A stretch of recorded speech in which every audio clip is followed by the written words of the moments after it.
Hi అండి, అందరికీ నమస్తే. వెల్కమ్ బ్యాక్ టు ఛానల్ అమ్మ అభిరుచి. ఇవాళ రెసిపీ వచ్చేసి వంకాయ కోడిగుడ్లు ఎండ్రాయిలు కర్రీ అండి. చాలా ఈజీగా ఉంటుంది, టేస్ట్ కూడా బాగుంటుందండి. ఇందులో మసాలా కూడా వేసే పనే లేదు. అవున కర్రీ టేస్ట్ అయితే అదిరిపోతుందండి. ప్రాసెస్లోకి అయితే వెళ్ళిపోతాం. ముందుగా గుడ్లను అయితే ఉడికించేసుకోవాలి. మనకి ఎన్ని గుడ్లు కావాలితే అన్ని గుడ్లను అయితే ఉడికించేసుకోండి. ఇప్పుడు స్టవ్ మీద గిన్నె పెట్టి ఆయిల్ వేయండి. నాన్ వెజ్ కర్రీలకి కొంచెం ఆయిల్ ఎక్కువ వేసుకోండి, బాగుంటుంది. ఆయిల్ వేడెక్కాక గుడ్లను అయితే వేసేసుకోవాలి. గుడ్లు బాగా వేగాలండి. కావాలంటే కొంచెం కారం పసుపు వేసుకుని వేపుకొని, లేదంటే నార్మల్గానే వేపేసుకోవాలి. గుడ్లు వేగేలోగా ఈలోపు ఎండిరాయలను కూడా వేసేయాలి. ఇవి కూడా బాగా వేగాలండి. పచ్చివాసన పోయి మంచి వాసన వచ్చేంత వరకు వేగితే సరిపోతుంది.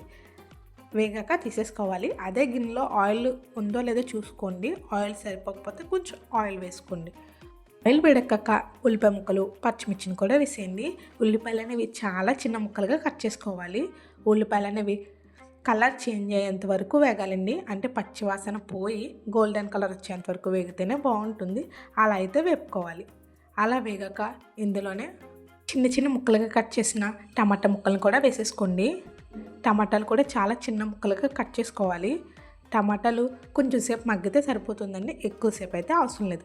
మీరు కనుక ఫస్ట్ టైం నా ఛానల్ చూస్తుంటే కనుక వీడియో నచ్చితే లైక్ చేయండి, షేర్ చేయండి. మన ఛానల్లో ఉన్న వీడియోస్ని కూడా చూసేయండి. అలాగే వెళ్తా ఛానల్ నచ్చితే సబ్స్క్రైబ్ చేసుకుని వెళ్ళండి. అర్థమైంది అనుకుంటున్నాను, ఖచ్చితంగా సబ్స్క్రైబ్ చేయండి. టమాటాలు మగ్గిపోయాక వంకాయ ముక్కలను అయితే వేసేసుకోండి. వంకాయలు కట్ చేసుకుని సాల్ట్ వాటర్లో వేసుకుని అప్పుడైతే వేసుకోండి. నేను వచ్చేసి తెల్ల వంకాయలు తీసుకున్నానండి. ఇందులోకి తెల్ల వంకాయలే బాగుంటుంది కాంబినేషన్. వంకాయలు అనేవి కొంచెం సేపు మగ్గనివ్వాలండి. అలా వంకాయలు కూడా మగ్గాకనే సాల్ట్ కారాన్ని అయితే వేసుకోవాలి. రుచి తగ్గట్టు సాల్ట్ వేసుకోండి. అలాగే పచ్చిమిర్చిని కూడా వేసాను కాబట్టి కారాన్ని చూసుకుని వేసుకోండి. కారం వేసాక వంకాయలు కొంచెం సేపు మగ్గాలండి. వంకాయ ముక్కలకి కారం అనేది పట్టాలి కాబట్టి మూత పెట్టుకొని కొంచెం సేపు మగ్గించుకోవాలి.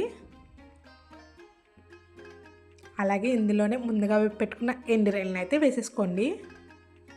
వీటిని కూడా వేసేసి ఒక్కసారి కలిపేసుకోవాలి. అలా కలిపేసుకున్న తర్వాత మూత పెట్టి కొంచెం సేపు మగ్గనివ్వండి. వంకాయలు కొంచెం మగ్గేంత వరకు మగ్గనిస్తే సరిపోతుంది. అలా మగ్గాక వాటర్ని అయితే వేసేసుకోవాలండి. వాటర్ ఎక్కువ వేయకండి, తక్కువ వేసుకోండి. అలాగే ముందుగా పెట్టుకున్న గుడ్లను కూడా వేసేసుకోవాలి. ఇందులోకి సాల్ట్ సరిపోయిందో లేదో కూడా ఇప్పుడే చెక్ చేసుకోండి. మూత పెట్టి కూర దగ్గరకు అయ్యేంత వరకు ఉడికించాలండి. అంతేనండి, కోడిగుడ్లు వంకాయ ఎండురాయల కర్రీ అయితే రెడీ అయిపోయింది. నీళ్ళన్నీ దగ్గరికి ఎగిరిపోవాలండి. వేసిన నూనె అనేది పైకి తేలాలండి. అలా దగ్గరికి అయ్యేంత వరకు ఉడకనివ్వండి. మీరు కూడా ట్రై చేసి మీకు ఎలా వచ్చిందో కామెంట్ చేయండి. అలాగే వెళ్తా ఛానల్ సబ్స్క్రైబ్ చేసుకుని వెళ్ళండి. సబ్స్క్రైబ్ బటన్ నొక్కాక పక్కన బెల్ ఐకాన్ నొక్కండి. నేను పెట్టిన ప్రతి వీడియో నోటిఫికేషన్ అది వస్తుంది.